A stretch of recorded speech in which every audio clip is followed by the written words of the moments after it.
Today, December 10, is Human Rights Day, which is observed all around the world. Today, we celebrate the signing of the Universal Declaration of Human Rights, which is the foundational document that states that all persons everywhere have fundamental rights to human dignity, regardless of their race, gender, religion, or any other aspect of their humanity. The Universal Declaration has been signed by virtually every country in the world, including the United States and Zambia.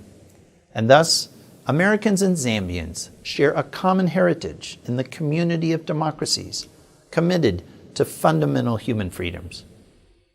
In order to make democracies strong, we need strong institutions, including strong electoral systems, legislative checks and balances, judicial independence, nonpartisan police and security forces, guaranteed freedoms for the press, and a level playing field for the opposition. In the United States, we have just come through a very tough election year, where the strength of our institutions has been tested dramatically. Ultimately, though, those institutions have held strong, and our election was carried out with more than 150 million votes cast, counted, and tallied. It was a record turnout. As has happened in the past, there will be a transfer of power from one party to another on January 20th because of the vote of the people. And that is because of the strength of our democratic institutions. We in the United States, like in all countries, must have humility when we talk about democracy and human rights challenges around the world. No country is perfect, of course, and the challenges of democracy in the United States have been on full display for the whole world these past months. But all of us in the community of democracies can share from our own experiences and help make each other stronger. From the American experience, we have learned again this year of the importance of robust debate, the critical role of a free press, and the right of peaceful assembly. And we have learned that institutions matter. American institutions have been crucial for us in maintaining our democratic commitments. So as we near the beginning of 2021, we look forward to the presidential election in Zambia in August. It promises to be another hotly contested election with vigorous campaigning and heated debate. We currently are in the very important voter registration exercise, and as it continues in the coming days, we urge that all citizens be given the time they need to register to vote. There are three core human rights that are especially important for Zambia's election next year: freedom of assembly, freedom of the press, and freedom from violence and intimidation. First is freedom of assembly. For a democracy to be healthy, people need the freedom to gather peacefully in groups so they can meet, discuss, debate, and celebrate whatever they think is important.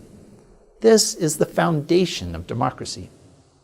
Today, in Zambia, the Public Order Act has been used to limit the right of freedom of assembly through restrictions on the ability of opposition groups and civil society to gather. As it is written, the Public Order Act only requires groups to notify the police of upcoming meetings in public spaces, not to seek permission. This is a very important distinction. What we have seen over the years in Zambia is that the Public Order Act has been used as a barrier and an impediment to free public gatherings. There are exceptions written into the Public Order Act that allow government officials to gather without notification requirements. But opposition groups are required to give notice for their proposed gatherings, and many times they are told they cannot meet for a variety of reasons that are not in keeping with the spirit of the law itself, and certainly not internationally recognized human rights that Zambia has agreed to guarantee for its citizens. My hope is that all peaceful groups, whether government, opposition, civil society, or religious organizations, will be able to gather this election season without being restricted by a misinterpretation of the Public Order Act. A second key issue for Zambia is freedom of the press. A free and active media is essential to political debate and the exchange of ideas leading up to an election. If you cannot make fair comment and criticism during a campaign, what kind of a campaign is it really? Think for a moment about freedom of the press during the recent U.S. political election. Candidates on all sides and groups supporting them directed criticism and competing views in the public debate leading up to our election. No Zambian observer looking at the election in my country would think the election was fully free if we hadn't had a robust debate. It's similar in Zambia. A democracy without freedom of the press is like a vehicle without wheels. When truly free, the press functions like a mirror that strives to show us truths about a society. Closing independent media houses greatly harms Zambia's democracy. Citizens don't have the benefit of a robust public debate in the media in such a case. And it is often the media that asks politicians the hard questions about important issues, and then writes and broadcasts stories about those important issues. Those in public life should not shrink from criticism or respectful debate, even when it is tough. That is the essential bedrock of democracy and human rights. A third core issue for Zambia is freedom from violence and intimidation. And here I want to talk about counter violence. Elections that are free, fair, transparent, and importantly peaceful are the foundation of any democracy. As we look towards next year's general election, all Zambians must be able to recognize their democratic rights with the guarantee that their safety and dignity will be respected. There is absolutely no excuse for members of any party to attack or intimidate those with whom they disagree. Several parties deploy violent counters, but in recent months we have seen numerous instances when opposition parties and candidates have been attacked and intimidated. Candidates for office should not fear for their safety just because they disagree with their political opponents.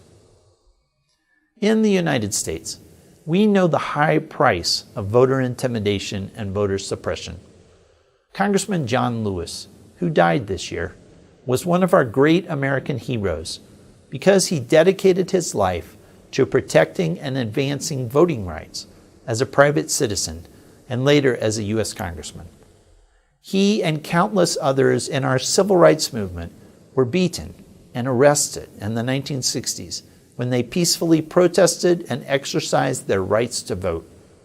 In encouraging future generations to continue his important work, he famously said that brave people of good spirit should get in good trouble, necessary trouble, because such advocacy helps a country become better and improve on the path to greater democratic values and human rights. I am confident that my friends in Zambia, including those in government, opposition, civil society, religious communities, and traditional leaders, will continue to work to promote human rights and democracy in this wonderful country of Zambia. Because all of us deserve to fully enjoy the freedom of assembly, the freedom of expression, and freedom from fear. These rights are the birthright of all people around the world, and we at the U.S. Embassy look forward to continue to work together as partners and friends to make our world more just, peaceful, and prosperous. The United States and Zambia stand arm in arm as democracies committed to these fundamental freedoms, and we affirm our common heritage on this Human Rights Day.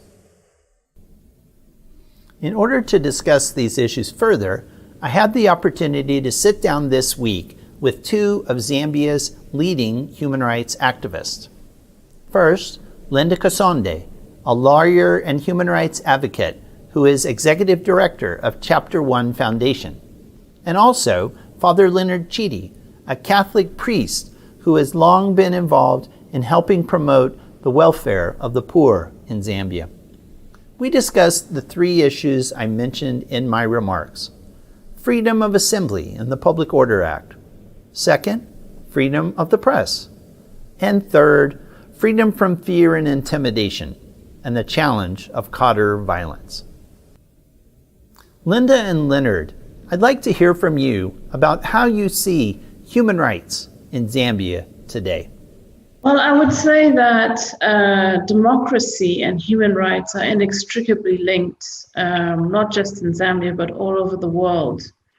And what we have seen in line with some global trends is a decline in democracy over the past 10 years or so. Well, it's been happening before then, but we've seen an increase in the decline over the last 10 years or so. And that has impacted on human rights because democracy thrives on the voice of the people being expressed, the will of the people being expressed. And where that is stifled, you do find impunity, a lack of transparency, a lack of accountability, and corruption. And those all affect the human rights of citizens in Zambia. And so I would say that there's a definite shrinking of the civic space in Zambia, which has been happening over the same period of time.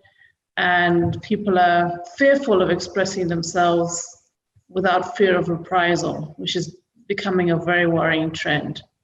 So, of course, one always remains hopeful that things will improve, but one must also remain vigilant. Otherwise, you will continue to see a decline. You know, I would first begin by being grateful that, we live in this great country, which has been blessed with peace and stability since its independence more than 50 years ago. And one would think that in a largely peaceful and stable country, that people would enjoy unfettered access to human rights. To some extent, we've been spared, horrific, serious human rights violations. But we know that in a country that's potentially one of the richest countries in the world, we have many people who live terribly poor lives. And that, for me, is a violation of human rights from the perspective of economic, social, and cultural rights. But we also know, like Linda pointed out, that even though we live in a democracy, there are a lot of things that happen in our country that make us question whether people really, really enjoy their fundamental human rights. For instance, we often hear of violence perpetrated by members of political parties. We often think of press freedoms being violated, closure of media outlets. We often think of discrimination in the enforcement of laws like the Public Order Act. So I think some of these things are obviously sources of concern, and I think they take away from a largely great country which has been peaceful and stable for over 50 years. Can you give us some views about the challenges of freedom of assembly and how the Public Order Act is used to restrict the gathering of peaceful citizens? So Section 5 of the Public Order Act provides that anybody wishing to hold a public gathering must give the police at least 7 days notice of that gathering.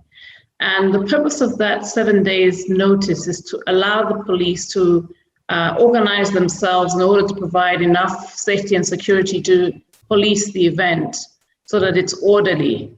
But we've seen it being used to deny people from gathering at all, whether it's opposition parties, whether it's civil society actors, whether it's lone protesters. So that's become a real challenge in terms of the right to freedom of assembly in Zambia. Definitely, the Public Order Act does favor those in government as opposed to ordinary citizens. I think that interest groups would like to reach out to as many people as possible in a public way. So if they cannot hold public meetings like rallies, demonstrations, and so on, then they are unable to communicate to a wider section of the population or whatever they want to communicate. For instance, now that we're moving towards elections next year, we will now begin to see the police denying opposition political parties opportunities to hold rallies, at which point or which space these political people can communicate their ideas and campaign to be elected into office.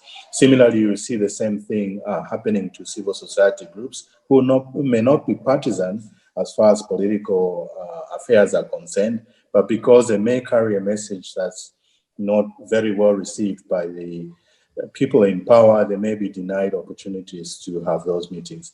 Can you give us some comments about freedom of the press? Being a media practitioner now in Zambia is actually, in terms of your business as a media person, is actually an existential threat to your business if you're practicing it without fear or favor. Because as we've seen with the closure of the Post newspaper, as well as the closure of Prime TV, if that voice is too strong, if it appears to be against the government line, then you're in trouble. You're in trouble. You're under real threat of closure or of political party cadres coming to your radio station, your TV station, and flexing their muscles there. So it's become a real problem. I mean, just like freedom of assembly, freedom of expression is also fundamental to any democracy. The media practitioners provide a very important service by informing the nation of what's going on in our country. And if people don't have access to information, then they don't have the ability to make informed decisions with regards to governance or any other issue in the country. I think it's kind of a win-win situation to ensure that you hear all the voices, even the voices that you don't like. The experience I have had in this country is that, if I'm in government, then anyone who wants to say anything has to say something that pleases me. And therefore, you have a situation where a lot of people say things that they feel people in government want to hear, and they don't speak the truth about what exactly is going on.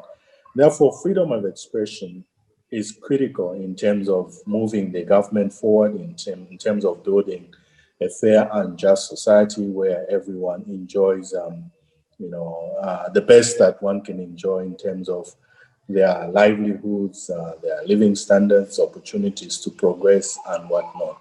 Unfortunately, in this country, we've seen many instances where critical voices are silenced, where media practitioners are intimidated and sometimes incarcerated for saying something that does not please the powers that be. Can you talk to us about freedom from fear and intimidation, and particularly the challenge of cadre violence in Zambia? Well, for me, the biggest problem is the fact that cadre violence is just a symptom of a larger problem, which is youth unemployment and disenfranchisement, from participation in the civic space. What we've seen increasingly over the last 10 years is an increase in electoral violence, both in by-elections as well as in the general elections, which is very worrying indeed, because it means that people can't even express their right to vote freely. So these are real issues of concern. And of course, even in between elections, we've seen cadres harassing people at markets, places, or taxi ranks, bus ranks. So they've become a real, not just a nuisance, but also they're intimidating ordinary citizens into doing things that they don't want to do, saying things they don't want to say, simply so that they can have some level of peace and security. One of my major concerns about these cadres is no one seems to know who they are. Who are they? Are they members of political parties? And if so, do these political parties have a disciplinary code or code of conduct that says you cannot beat up your opponents? My experience is that many of these are like hired guns. Any political party or politician can simply mobilize them, give them money, and instruct them to do whatever they want to do. So they don't even operate on their own. They are, directed by somebody. They are paid by somebody, and so they're kind of unruly in many ways. And very often we hear if some unfortunate thing happens, somebody beats up somebody, and it's called a cadre. that the political leaders would disown that person, says, we don't know him, he doesn't belong to our party. So you often wonder, who are these? I think Linda made a good point. Many of these people can't find formal employment, so they move around, they're lazing about, they don't have anything to do, which is why they are frequently hired by powerful and rich people. Many of them really don't have any hope for the future. They are so dependent on somebody who comes around and drops a few coins in their begging bowls, as it were. So these are desperate people. And, if people are desperate, sometimes they can get up to desperate things, which may be unfortunate, harm people, destroy property. So one of the things we need to address is the question of who are these people? Because I have heard that the same people can be hired by party X, and the next day they are hired by party Y. They're the same people to do the same thing. So I think we need to get to the bottom of these things in order to try and address it. I want to thank you both for being in our conversation today. Linda Kasonde and Father Leonard Chiti. Thank you both for your advocacy on behalf of human rights here in Zambia over the years. Together, you exemplify the work that we aspire to work for political and civil rights and economic and social rights, so all people, all Zambians, can live in full, God-given human dignity. Thank you for your work. Thank you for your example. And to all our viewers, may we all work on behalf of human rights for all people around the world. Happy Human Rights Day.